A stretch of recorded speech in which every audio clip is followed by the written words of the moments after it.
Good evening, everybody. It is Sunday night here in Zhongshan, China, and happy weekend to you. I know it's probably Sunday morning back in the States. Hopefully, I catch some of y'all. I hope to not make a live stream that's too long this evening, but I felt inspired to make a live stream tonight for a couple of reasons. The title of this live stream is "Dreaming of the Van Life in China," and I'll get to that in a second. But I just got done watching Matt's premiere from his Nuance channel. This is a channel, I think, that if you are a fan of China in any way, that is well worth watching and taking a look at. I think the whole community, China vlogging community, was on this premiere watching it.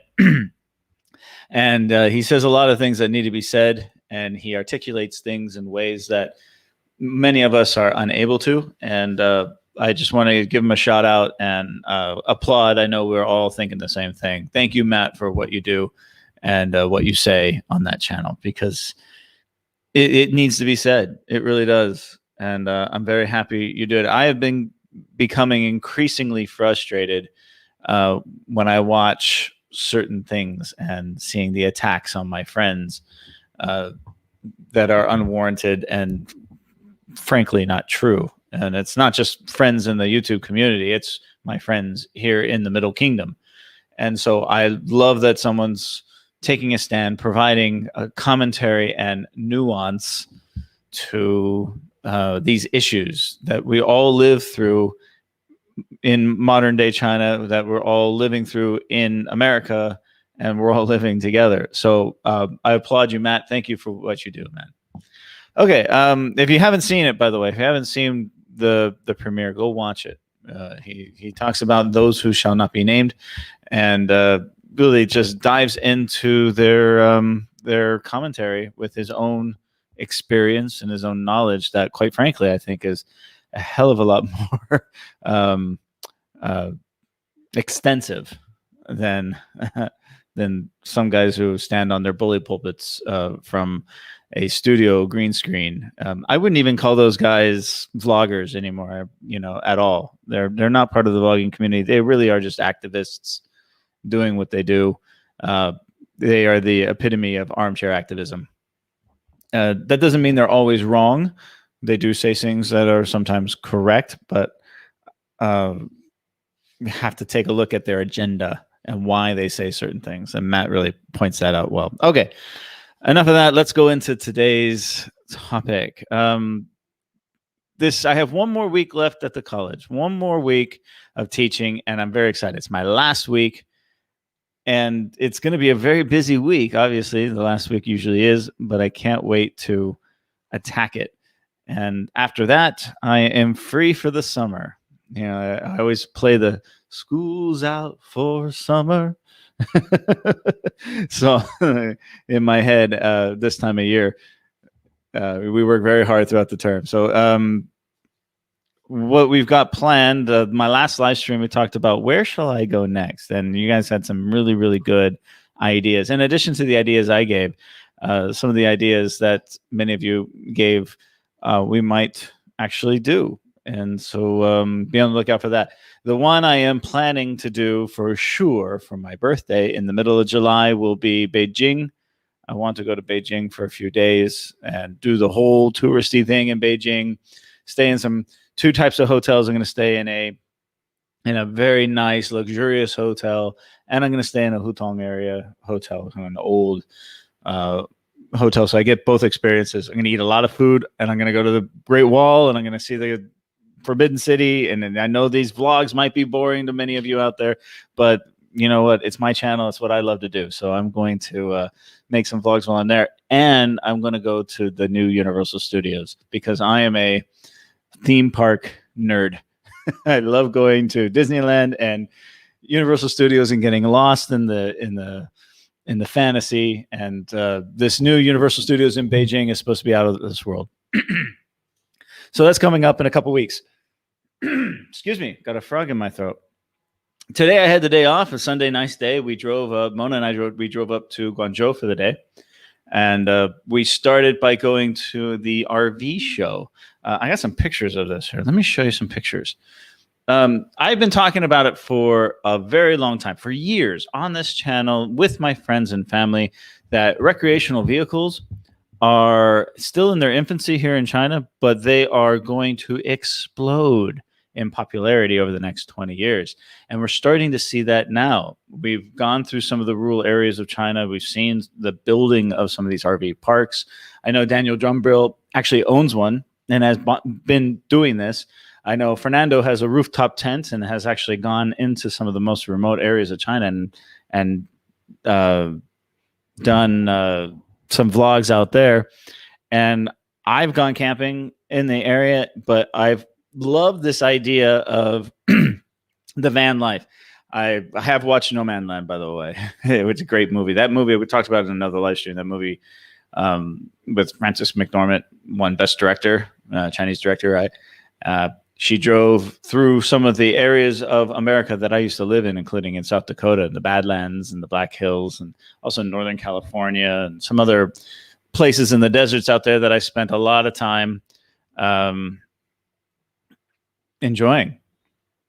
And I love this idea of, the idea of living in a van down by the river doesn't have the same stigma today that it used to have in the past. I think there's a freedom that comes with it. And I've always been attracted to it. And maybe one day I'll get to live a little bit of a van life, if not for just a summer or a weekend here and there here in China, because it's really not a thing yet, but it has the potential to become a thing. Now, let me share some photos with you guys. Hold on.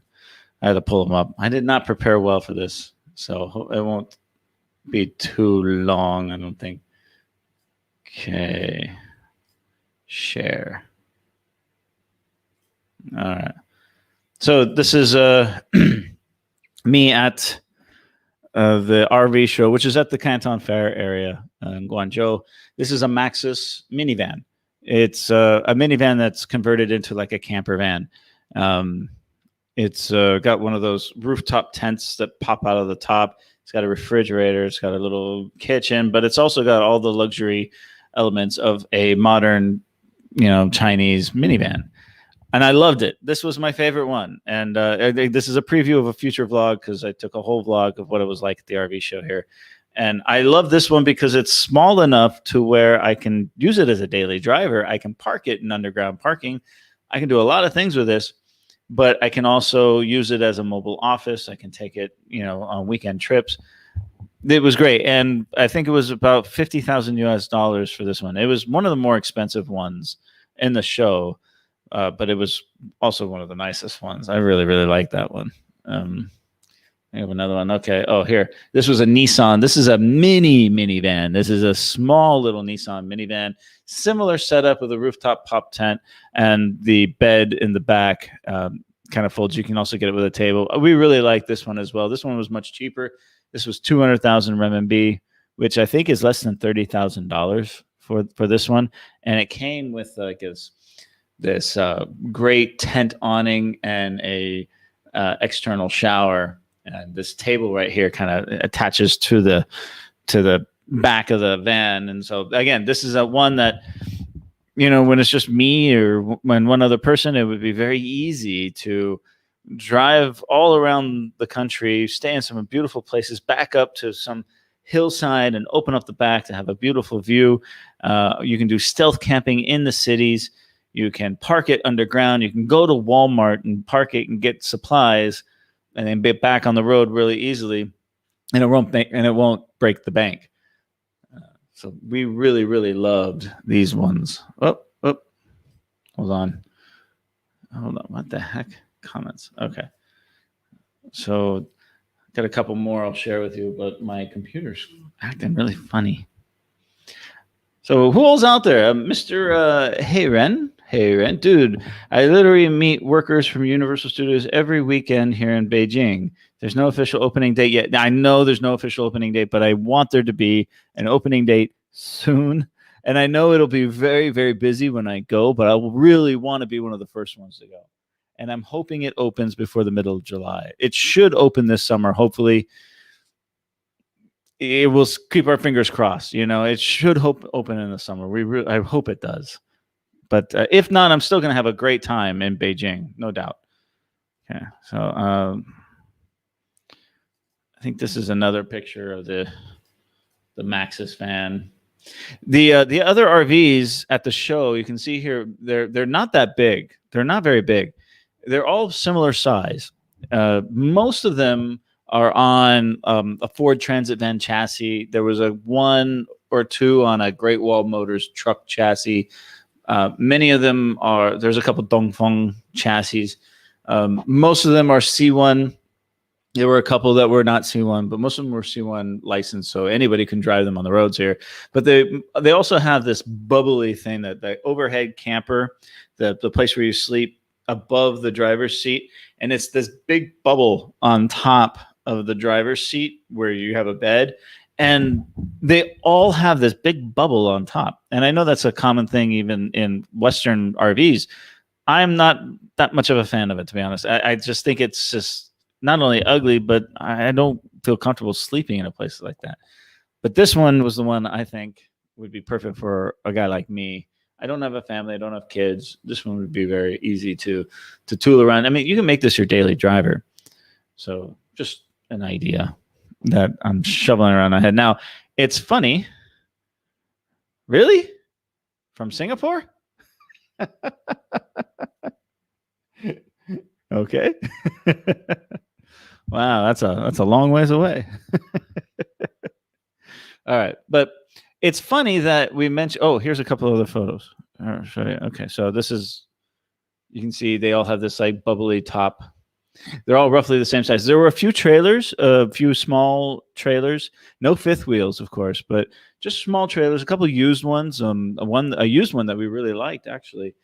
But everything you need, with solar panels and little. Yeah, this is the used one this one supposedly had solar panels on the top. I think this was for like 120,000 yuan. This one was for sale. Heavily used, but still in workable condition. And for the money, I mean, it was not so bad. Had a lot of equipment inside, obviously a lot of equipment outside.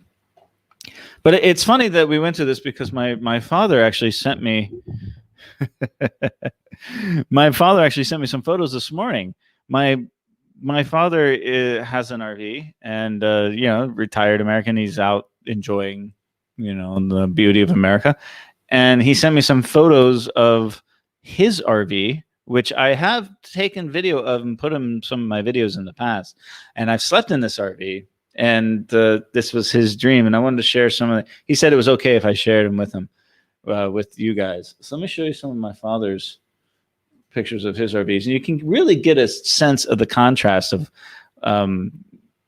the American RV scene versus the Chinese one. Because remember, the Chinese RV scene is still very much in its infancy. I mean, it's not a big thing. It's very rare sight. I am seeing them more and more, but they are not a thing. I mean, most people here live in the cities. Where would you parking these things? Finding a storage for these things is not easy. I know Daniel Dumbrill does a lot of that. Okay, so here's my father's rig compared.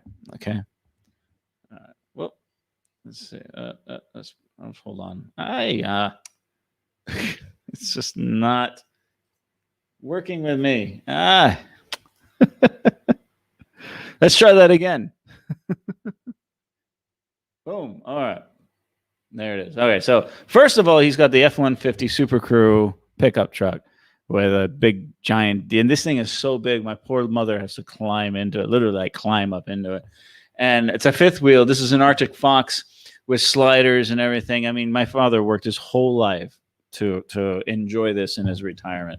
And a couple of kayaks on the back, because my family very outdoorsy, but you will not see something like this in China. This is not available in China. This is designed for Alaska and living in for months at a time. The ones that we saw today were a lot more, they were nice, don't get me wrong, but they were a lot more rudimentary,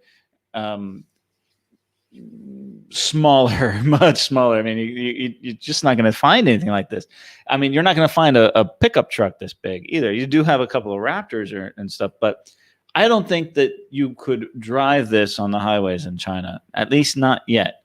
Someday, I mean, like I said, this industry is in its infancy, and it's going to explode in the next 20 years.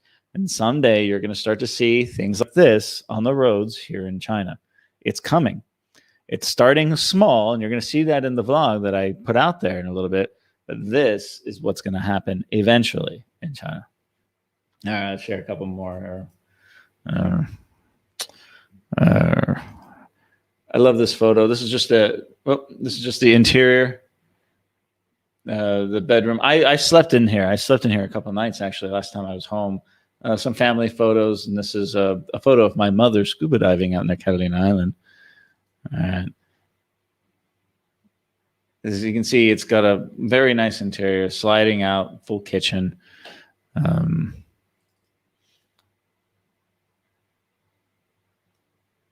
I think there's one more. Yeah. And campsites like this, I've been looking for campsites like this. This is very standard campsite you have in Western United States, probably all over the United States, all over North America. And, a little picnic table, a little fire pit, nice little driveway. Everyone's got their own like little campsite. This is few and far between in China. I actually haven't found a camping site like this yet, but I want them to be. And I think that they will come as the demand for RVs goes up in China. You're going to start to see more and more campsites like this throughout, the rural areas and all the touristy areas of China. This is coming. It's going to happen. I'm very, again, if I had money, I would invest in something like this. I really would. And I think this is taken at the Kern River in Central California. So that's where they were at. So I want to thank my father for sharing those photos with me. It makes me a little homesick. Makes me miss camping there. But it's just funny because he sent these to me this morning and this evening, this morning, and then today I was going to the RV show. It's just, it's like, get out of my head, Dad. All right, let's do some comments. Okay, so let's see. Woodscruff. My parents have a 45-foot drivable RV, and he can't go to certain campgrounds in the US because it's too big. That's true. Yeah, that was my father he didn't want a very big RV because you couldn't get into certain federal or national parks and state parks because it's just too big. The one that he has there is like just barely the size, and I even think that one's too big to get in some state parks. But he can. I mean, that thing is not meant to go down dirt roads. It's not an overlander by any means. That thing is a beast to haul. It weighs a freaking ton. That thing is a monster. And I remember when he bought the rig, the summer after he retired, he bought the rig, and then they took off to Alaska for like, I don't know, half a year, like 6 months. And it was a brand new truck, and the truck kept breaking because the thing was so big to drive up some of these mountain roads. Even a truck that's made to tow something like that still had problems. Yeah. So, I mean, it's not bad. I don't want something that big. That's not movable enough. Maybe when I'm an old man, I'll do that. But what I'm looking for is like a van, like a stealth van that I can actually drive around a city. I can park underground if I need to. I can throw some groceries. I can park on the side of the road. Also, one that doesn't kind of shout out to the world, hey, someone's living in this vehicle, right? It's a little more stealthy. That's what I'd like to have. And, I can do it. I can get this done. You guys support me out there. Billy's on. Hey, Billy, I saw you were watching Matt's video as well. Good luck in Billy. You and I have a mutual friend that's teaching Chinese. She asked me about you. I know that you're looking to improve. She's a great teacher. She's my teacher, and I'm excited. I hope you guys hook up and do some more lessons. The way that people drive in China, I can't imagine the government letting them drive these giant trucks and trailers without a special license. Well, I can. Sorry, hold on. Focus. Focus. This damn camera. I can never get it to focus right. Yeah, laugh it up. Laugh it up. All right. Put my ugly mug here. Okay, but they let people drive here. You know, most of the RVs we saw at the show were C1. Anyone can drive them, and yeah, I think a trailer. I rarely see any kind of trailer on the road. I don't know if you. I don't think you need a special license for a trailer. I could be wrong on that, but again, the biggest hurdle to ownership of these types of vehicles is the storage. Where are people going to store these? They don't have RV storage areas like they do in the West. So that's another thing that might be in the future as well, as RV storage, because, and not just RVs, we're talking, you know, boats, fishing boats, and you know, this is going to be a real thing in the next 20 years here. I really believe that. Will there be electric van travel trending in China? Maybe. I don't see why not. I mean, they have electric vans. They have electric MPVs. They have a lot of hybrid ones. Electric RVs. Why not? I've never seen one. I've never even heard of one, but why not? I think that's a great idea. I'm not 100% sold on electric vehicles yet. I like the idea of the plug-in hybrid vehicles, which are electric vehicles with a power generator on it. So, you know, you get a long range and you can just fill up at a gas station and keep going. I just, until you can charge a battery within 5 minutes, to me, they're just not a road trip thing. The plug-in hybrid one, I'd love to see a plug-in hybrid RV. That would be really cool. Yeah. Cheers, everybody. All right. Let's go back to some photos, okay? All right. And then we'll get to the news. Again, I'm not going to be on too late. I've got other things on my agenda to do this evening. This is the Walkabout Rojo studio. I did this a couple months ago. That was featured in my last vlog. I kind of walk around it. I just want to go show you that I don't actually live here. This is just a place for me to work. That is the goal for it. My official residence is still at the college and will continue to be. But I needed a separate place to work. And so this is why I have this place. Just want to point that out. And thank you, Jimmy, the Snark Man, for buying or sending me the new action cam frame with a couple shoes. I went out and bought a new microphone to go with it, because when I was in Shanghai, I filmed a lot of interviews and stuff like that with this camera. And there's a lot of background noise. It was difficult to hear. The audio was just horrible. There was a lot of great content that I got in Shanghai, walking around the middle of Shanghai, especially with Wheels Boy. And the audio was just not great. And I tried my best in post to manipulate. It took a lot of time to try to fix the audio the best I can. So what you see in those vlogs is night and day compared to what the audio actually was. So we took this camera out to the RV show today and filmed it with the new audio. And I got to say, it really is a huge improvement for the audio. I still love to film with my Osmo Pocket. And the audio isn't too bad on this thing. But for the action camera, when you're going around trying to do something, it's much, much better. It actually got a lot more attention, too. Yeah. So that's that. Okay. Billy says, I haven't spent much time studying my Chinese lately. Looking to get back into it. Thanks for the testimonial. It's good to hear that she's a good teacher. She's been my colleague for many, many years, and she's a great friend, and she's my teacher. So, of course, she's a really good teacher. You'll love her. All right. So let's go have a couple more. How about some food porn, guys? You want some food porn? I guys love food. Okay, so we took the afternoon and went to Beijing Lu in Guangzhou after the RV show, and went to one of my favorite restaurants in all of China, which is Tiger Prawn. I don't want to say it is my favorite restaurant because it's not a Chinese restaurant. It's a Vietnamese restaurant, but it's famous. And if I've mentioned it many times in my vlogs, and I was very happy that Mona and I got to go and have some great food here. So I think I got another one here. Oh yeah, that's okay. You got to look at it kind of the other way around. But that's the curry that we're going to, and we actually brought some of this home with us. We're going to have to eat it tomorrow. Okay. So that's it. That's it for the photos.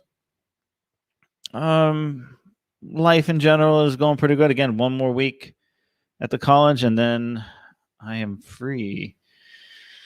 I don't know exactly. Oh, one of the places I am going to go. As a treat, as an end of the term treat for myself, I'm going to spend a couple days in Guangzhou, and I'm going to stay at the tallest hotel in the world. Now, it's not the tallest dedicated hotel in the world. There's a couple other ones like that, but it's on top of this giant building, so it's the highest hotel in the world. It's in Zhejiang Newtown. It's the Rosewood, and it's got some of the fastest elevators in the world, faster than even the Shanghai Tower. So I'm very excited to bring you that hotel experience and all the fun that I'm going to have in that part of town for a couple of days in Guangzhou. That'll be a lot of fun, guys. So a couple more car videos coming out too. So okay, let's get to the news. Let's get to the news again. And it's not going to be a long live stream today, but I wanted to share. Okay, 125 square meters of quiet, wabi silent wind, a comfortable place in a bustling city. So I get these a couple times a day, and the ones that really stand out to me visually are the ones I like to share with you guys. So I just love this. Look at this little table here. I mean, it's just not something you ever see. I love it. I absolutely. It's just a place for a book and your remote control for the TV, like an end table. All right, just so unique and interesting. Love it. So the one this is 120. So this is how many? Oh yeah. Okay. So you can see here. I love these fat roll sofas. If you, they just look so comfy. You know, why need a bed when you have something like that? You can plop down on at the end of a long day, and you can geek out. Look, he's got action figures. Why not display your action figures in your living room? Why not? If that's your thing, do it, man. I freaking love it.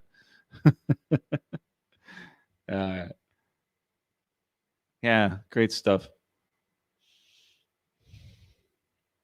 Doesn't that so? I mean, even the round coffee table, it just all fits so nicely. And of course, I'm a big fan. I don't like the zebra stripe chair. That's kind of funky looking. But it does go nicely with the light coming from the window there. Okay. All right, let's go through some more here.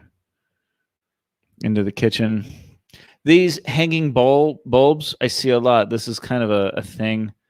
You see it a lot in modern kitchens, or excuse me, a lot of modern dining rooms. Simple, elegant. I don't know if I like this table. It's a little too modern. It reminds me of something out of the 80s. And that's another thing. In a lot of these staged houses, you will see these draped kind of throw blankets everywhere. And now I'm seeing a lot more like just messy bed. You know, the bed's not even made. It's just messy. And it's like a thing to stage your house or your rental with a messy bed. The trend, I guess. I love that it's low. There's no nightstand. Oh, there's a nightstand there. Okay. So there's that little end table there. Just some funky shapes and stuff.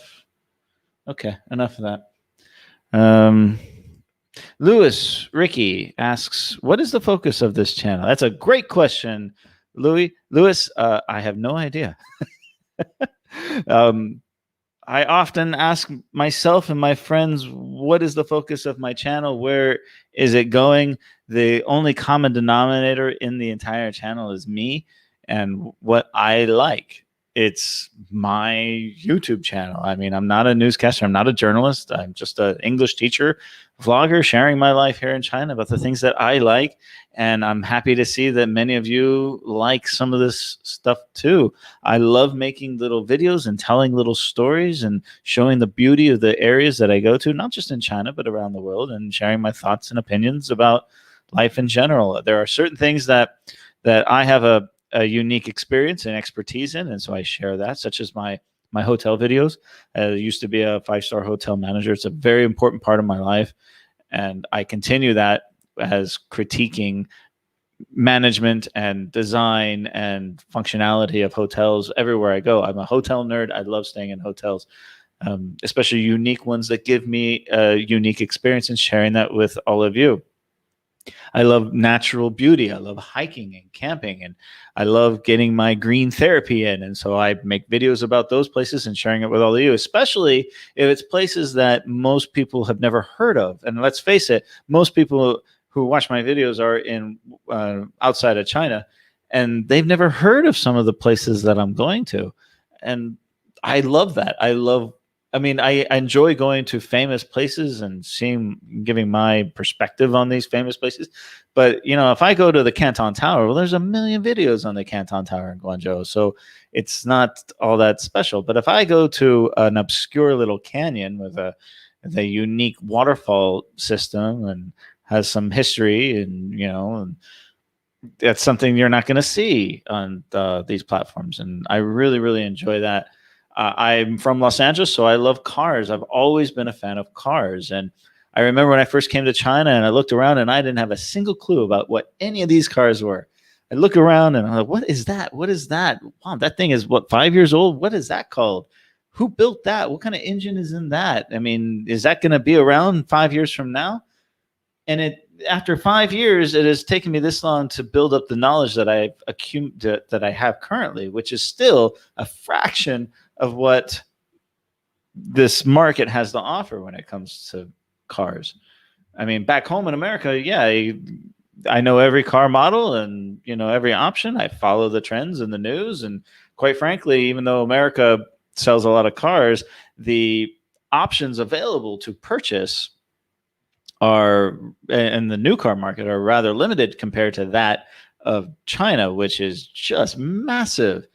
And I think every day I see a new brand or a new car. It's just today we saw an Aura SUV that was like, I think we saw it once before, but I have no idea anything about it. We saw a new Denza in the parking garage. I saw the Lamborghini SUV, a couple of them in the parking garage recently. It's fascinating. It really is. It's wonderful to walk around. So the spirit of walkabout is the spirit of exploration. And I've said it many times. It's not just the exploration of my surroundings, but it's the exploration of myself and my place in these surroundings. And that's what I try to bring to my videos. I don't pretend to be the expert on anything. You're discovering it with me. So, Lewis, thank you for the question. Again, what you're going to see mostly on my channel are hotels, hospitality, different places to stay, travel, hiking, commentary about my life, teaching. I'm a teacher. I'm a very proud English teacher. It's something I've always wanted to do, and I love doing it. So I'm going to do more of that. Also, cars. Yeah, car videos. More and more car videos, because the more I learn about it, the more I realize I don't know jack about it. And that I don't know if that makes sense, but the more I learn about something, the more I realize that I don't know anything about it. And there's so many pockets of ignorance that I have in my life that I got to fill with knowledge. And when I go out and I film a car or see a car, I film my reaction and I film me learning about it. And then I share that with all of you. So that's kind of what it is. I saw a little smart car-sized electric vehicle today, and the brand was called Clever.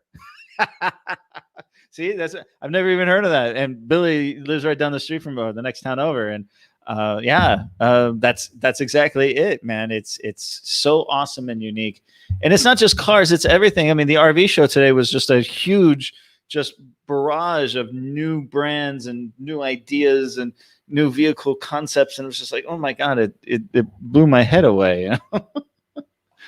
Yeah. So okay, there you are, Lewis. I hope you enjoy the videos, man. I hope you come back for more. Jonathan, thank you very much, sir. I appreciate it.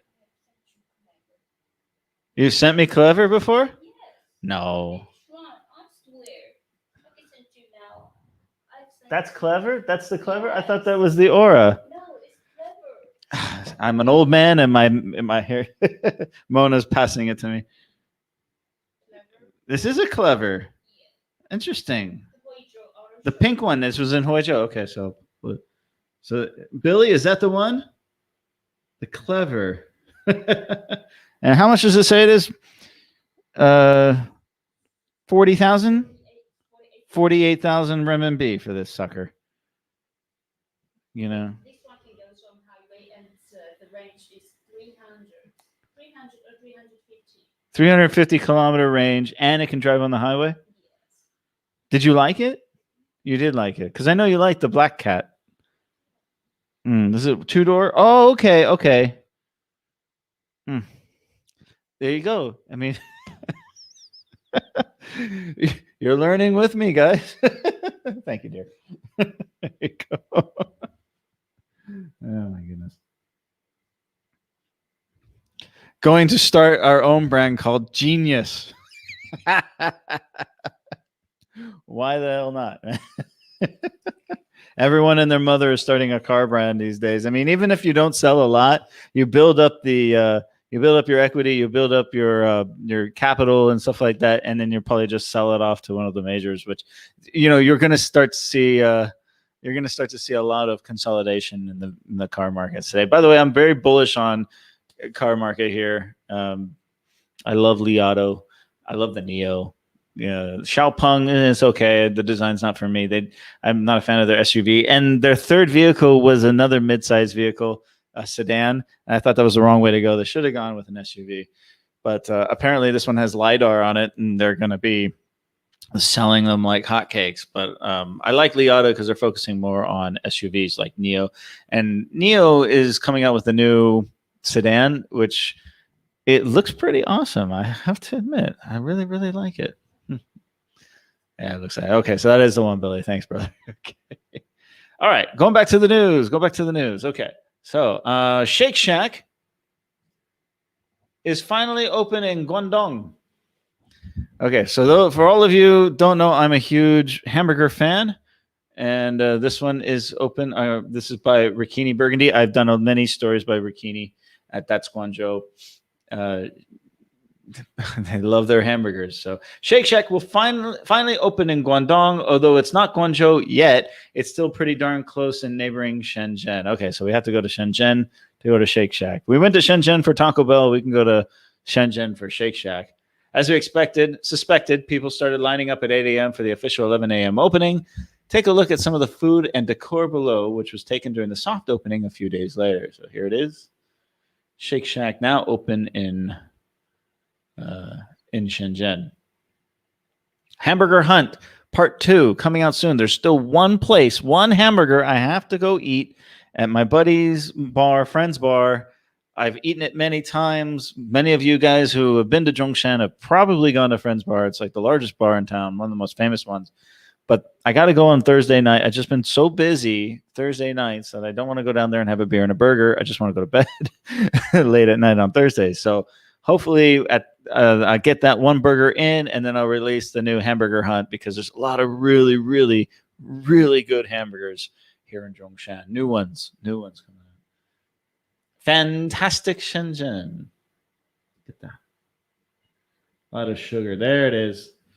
How does that look? That looks pretty damn good. Look at that bacon cheeseburger with real American-style bacon on that. It's fantastic. Yeah, that does look pretty good. Okay. Concretes. Does anyone know what Concretes is? I think Shake Shack's more of an East Coast thing. I'm more of an In-N-Out guy, a Carl's Jr. guy. And yes, Snarky likes to rub it in every time he went. Was it Shake Shack or was it Five Guys? No, he went to Five Guys in Shanghai, and he was sending me these pictures all day of him like going to Five Guys, eating hamburgers, videos, and I'm like, dude, we don't have a Five Guys. We don't have a Five Guys down here, and he always loves to rub it in that they've got better hamburgers and better food in Shanghai.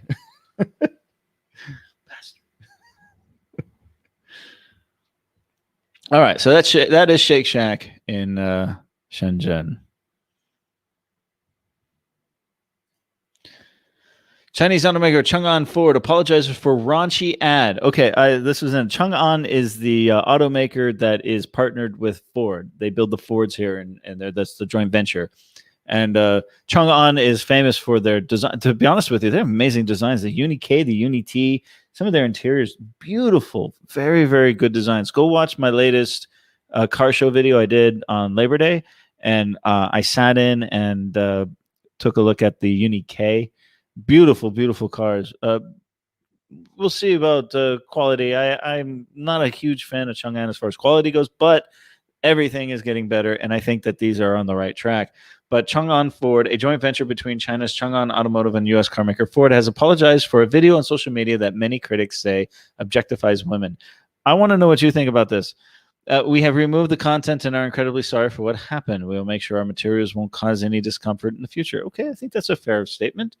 But what was in the video? The now deleted video, meant to show off the acceleration of the new model, features a young woman in a white dress struggling to hold down her skirt as the car zooms past. In its Weibo post, Chang'an labeled the speed test as a fun experiment and touted it as a feast for the eyes. Okay, well, is that really raunchy?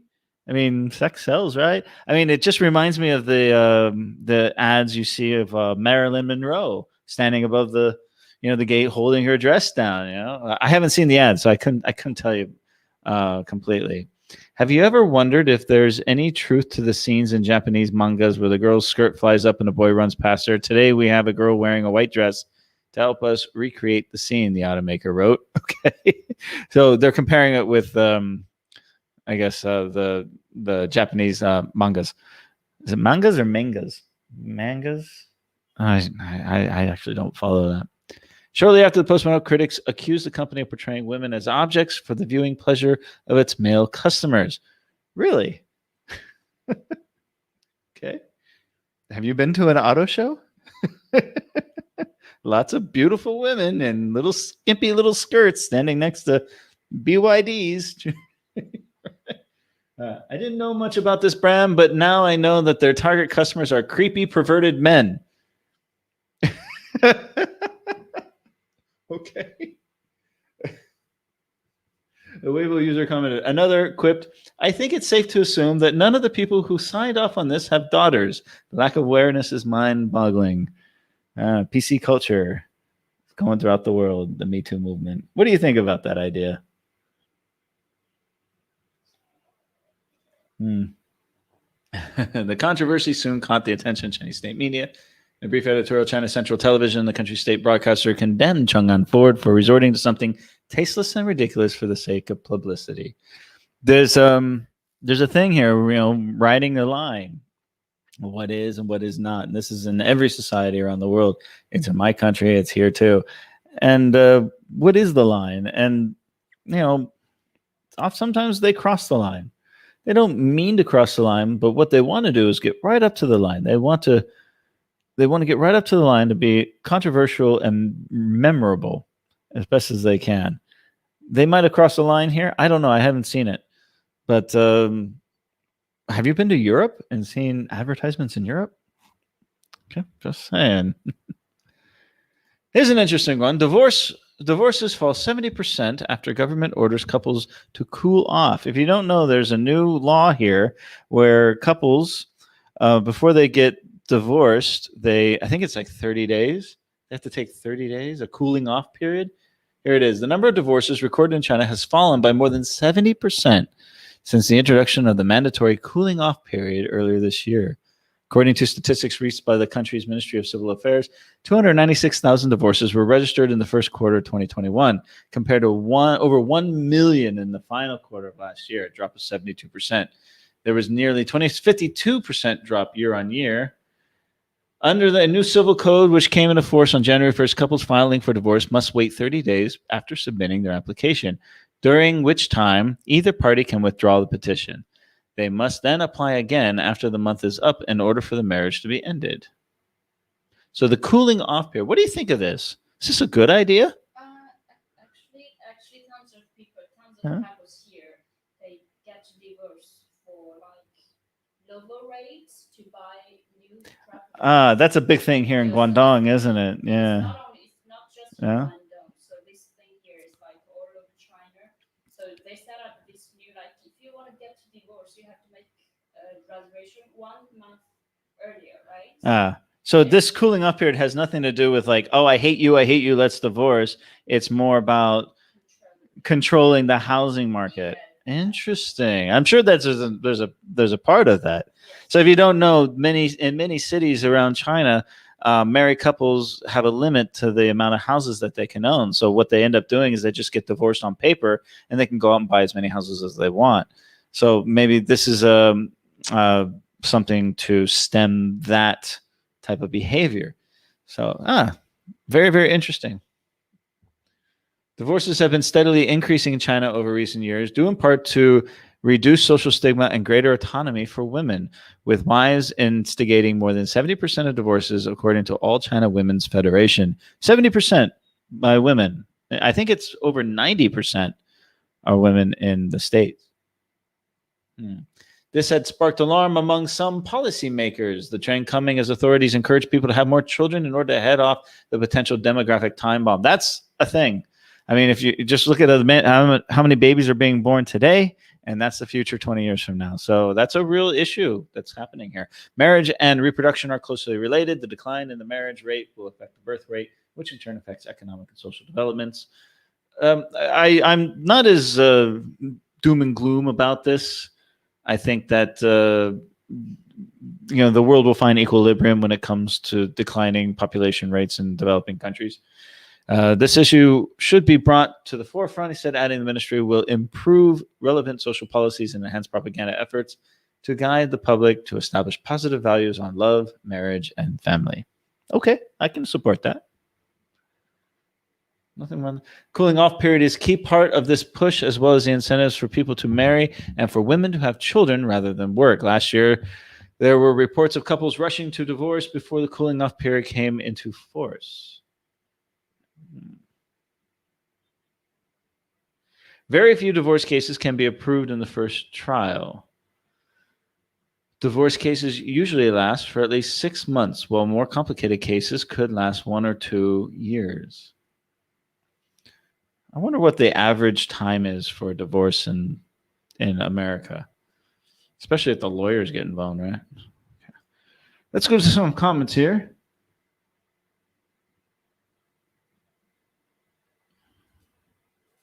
Lewis says he went to the Taco Bell in Shenzhen and no staff on the second floor front desk. Yeah, when we went there, it's one of those places where you scan the QR code and they bring you the food.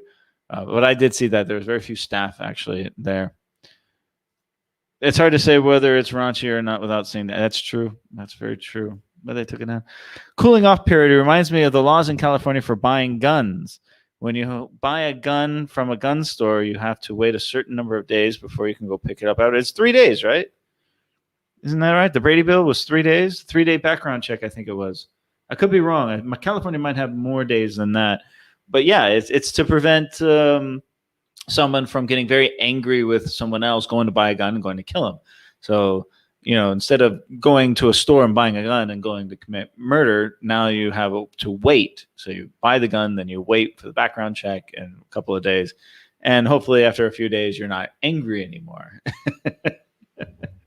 which is not a bad thing. It's not necessarily a bad thing. I'm all for that.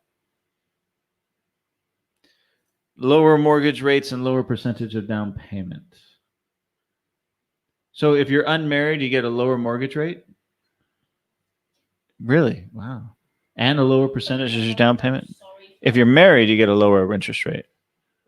no, No, not true. It's no. like if like a couple, if under their names, right? If they have the second property, right? So the down payments will increase to 40, even 50%. Oh, so the down payment's 40 to 50% for a second house. Yes. So they get divorced, so they don't have to pay the. Yeah, and not Mm. allowed to buy the third property. Yeah, and that's in many cities, not every city. Sorry, third property for like so they cannot apply for a mortgage loan if they want to buy a third property. It has Mm. to before payment. So a third property they can still buy, but they have to pay all But they have to cash. pay off, yes. Wow. So no mortgage on the third payment. So they can't. Okay. Interesting. That's not in every city, but that's in Huizhou. I know that's in Shenzhen, right? No. No, it's everywhere. Really? Yeah, it's getting more strict. It's getting more strict now. Interesting. Okay. Very good. Bigger news: CN authority announced digital currency illegal. Yeah, that was on the thing. We were talking about Bitcoin and everything, which I've been talking a lot about investments and stuff like that back in America and what's going on in the stock market. I've been learning a lot about it. I'm getting involved in it, of course. Bitcoin, I don't like this idea, but I do think that digital currency by the central banks, starting with the renminbi and eventually the dollar, is going to change the world. It's going to change the world for good and bad. We really have no idea. We can analyze the potential of what this means for our futures, but at the end of the day, we won't know until we get there. It's seems kind of complicated, but at the same time, it's going to make things a little more simpler. Very, very interesting. That's for another video, though. That's for another video. Google, after paying for your handgun, you'll actually need to wait 10 days before you can pick it up. 10 days in California, 10 days. But you can still get one. Another problem is related aging population and newborns. Yeah, that's a big problem. But like I said, I think we will find equilibrium with this issue. I mean, you're starting to see equilibrium being found in Japan, and with automation of manufacturing, many service jobs going away. You're going to start to see the economy become more automated, and then that'll free up a lot of the workers to work on other things, and it's just going to continue to grow and grow and grow. We saw that in America. American manufacturing is producing more today than it ever has in its lifetime with fewer workers thanks to automation. I don't agree with this narrative that the jobs went to other places necessarily, and that is the case in some cases, but as a whole, American manufacturing is stronger today than it ever has been. We produce a hell of a lot more than we ever have in our lives, but we do it with less people because we have automation and technology. And that's going to happen. That's already starting to happen in China. Look at Torch area. I mean, there's lots of automation going there, but that's why I tell all my students, I've been talking about this in my lectures recently. You know, I have students who study everything from accounting to marketing to foreign trade, lots and lots of engineers, polytechnic schools. So I say, look, engineering. If you're going to pick three things, you know, what's that guy O'Leary says? Three things: engineering. And that's the future. That's my personal opinion. Okay, going back to this. A couple more, and then I got to get off, guys. Starting to get late, almost to 1 hour. Expats rate quality of life as low, but say it's good for careers. I thought this was interesting. A new survey found that foreigners in China were mixed about living in the mainland during the COVID-19 pandemic, reporting a lower quality of life, but more satisfaction with career opportunities and the state of the economy. I agree with this completely, but I do think that quality of life has been increasing.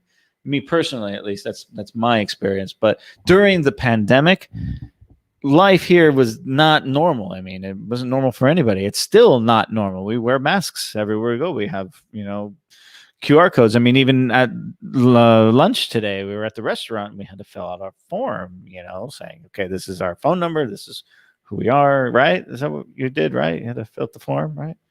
Yeah. Yeah. So, I mean, life is not back to normal here yet. So, of course, the quality of life is not perfect. Only in first tier city. Yeah, we don't have to do it in Zhongshan either. Okay, but Internations, a networking site for expatriates around the world, released its annual report on Tuesday. Rankings were based on a survey of 12,240 people representing 174 countries. While China overall ranking in 2021 has increased from previous years, up from 50th best place for expats out of 64 destinations in 2019, expats said the country's quality of life remained low, including because of restricted access to online services and then quality of the environment. Quality of the environment's getting better, I think, but this is an issue. The access to online services, that's mostly a language barrier issue. But there are some things that, everything revolves around our passport numbers here. When you try to log in, passport numbers aren't accepted to certain apps. But there are workarounds. We had that issue today, but we were able to get around it. No problem. So China landed in the bottom 3 for the Digital Life Index. At 46% of respondents were unhappy with air quality, more than double the global average in the survey. I think that depends on what city you're living in. Here in Zhongshan, it has been gorgeous. The air has been, it's been hot and humid, but the air has been beautiful. And it's like that most of the year.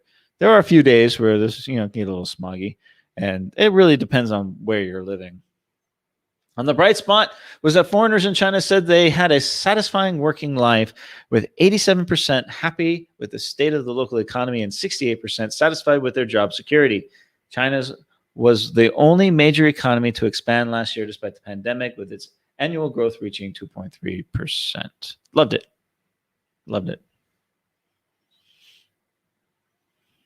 Okay. Couple comments. Billy says, the robots are taking our jobs. Yes. So you know what? You need to be the one that builds the robots. That's the future. Be an engineer, any kind of engineer. I have an engineering degree. I don't work as an engineer because I'm colorblind. But yeah, engineering, man. In China, there's a saying: the problem causes out the development, solved by development. Yeah, there's another term, you can call it destructive creationism, which is another term. What was a good job 30 years ago is not a good job today. So you should really be training for the jobs of the future. And that's where, be honest with you, I think that American education system is a little far behind when it comes to this kind of thing, whereas China's graduating tons of engineers. So you wonder why, I saw that. All right. Build our own or own the robots. Yeah. It's coming, guys. It's already here. If you work on a factory line just doing this all day, why cannot that be automated, right? So you really just need to find something else to do. Look at the cars. All the taxi cab drivers, DD drivers, they're going to be gone. Semi truck drivers, they're going to be gone. Waiters, we already have robot restaurants. We have robots making food. We have robots pouring coffee. They're going to be gone. My job will probably be gone. Yeah, no doubt. Yeah, AI, robot girlfriends. That's a thing. That's a real thing. They build them here in Zhongshan. The robot girlfriends. They have robot girlfriends, and they build them here in Zhongshan. And guess who builds them? Engineers. Yes, they have. I've had students in the past who are engineers at these companies that build robot girlfriends and other marital aids, and they have computers and schematics, and they have computer chips in them, and they have electrical wiring that go everywhere. They've got mechanical engineering that go into. They got materials engineering that go into these things. Engineers. It's all about engineering. Go engineers.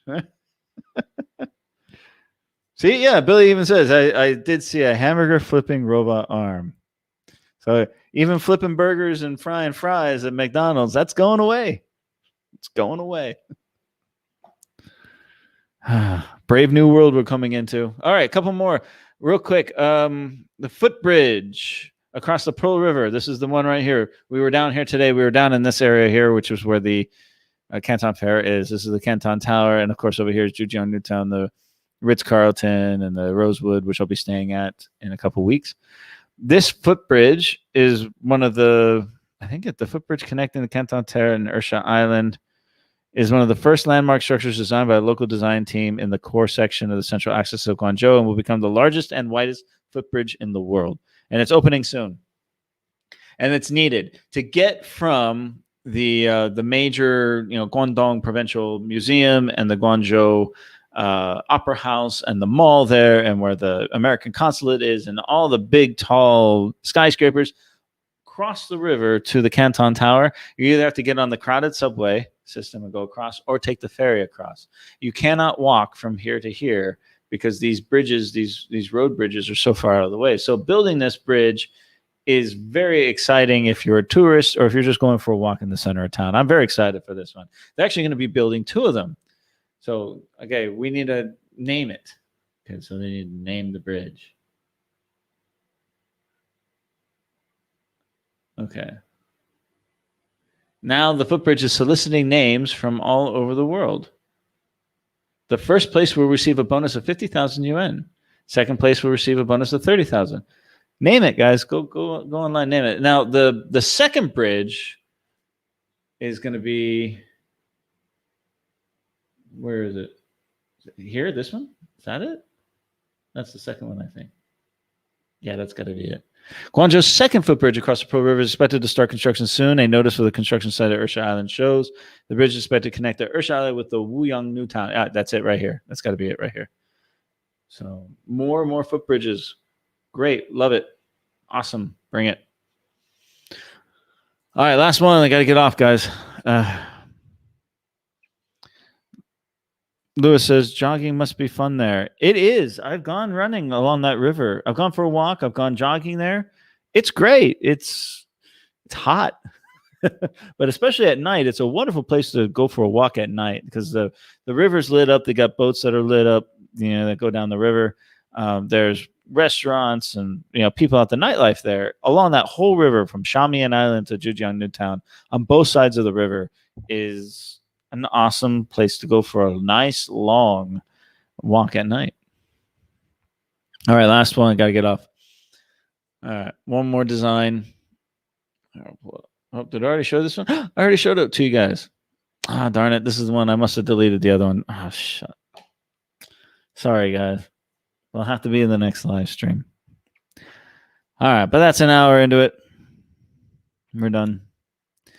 Anyways, I want to thank you guys for watching me. I love these live streams. They're just fun to do, share with you guys. There's a shout out to Matt for what he's doing over at Nuance and the whole community out there for supporting him and what he's doing. I think it's a great thing.